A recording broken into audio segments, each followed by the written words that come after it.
ஏன்னா வீடுகள்ல எல்லா வீடுகள்லையும் இருக்கிற பிரச்சனை என்ன தெரியுமா? ஒரு பையன் 5 வயசுல சொல்வான், I love my daddy, my father is my ஹீரோன்பான். அதே பையன் கொஞ்சம் வளர்ந்து 10 வயசு ஆச்சுன்னா, பக்கத்து வீட்டு அங்கிள் தாம்மா சூப்பர், அவர் என்ன கேட்டாலும் அவர் வாங்கி கொடுத்துக்கிட்டே இருக்கிறாரு அப்படின்பா.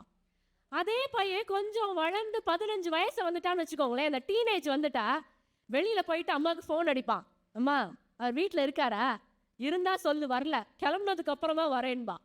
அப்ப எல்லா வீடுகள்லையுமே அப்பாவுக்கும் பிள்ளைக்குமான உறவு இப்படி 2 திசையில மாறி அப்படியே ஒரு வி ஷேப்ல பிரிஞ்சு போய்கிட்டே இருக்கும்.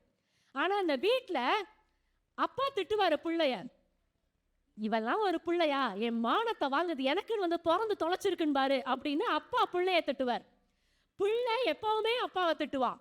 ஆனா அந்த வீட்டுல இருக்கிற அம்மா மட்டும்தான், எங்க அவன் ஃப்ரெண்ட்ஸோட டூர் போறானாங்கன்னு பிள்ளைக்காக அப்பா கிட்டையும் அப்பாக்காக பிள்ளை கிட்டையும் மாத்தி மாத்தி 2 பேருக்குமான அந்த கம்யூனிகேஷன் கேப்பை நிறைவேற்றுறது ஒரு வீட்டினுடைய பெண்ணாகத்தானே இருக்கிறாள்.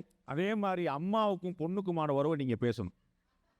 அம்மாவுக்கும் பொண்ணுக்குமான ஒரு பொண்ணு என்ன செஞ்சாலும் அம்மா கண்டுபிடிச்சிடுவா.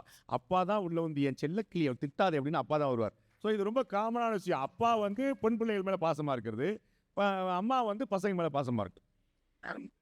அம்மா பொண்ணை திட்டும் போது செல்ல கிளிய திட்டாதன்னு சொல்றதுமே தப்புதான்.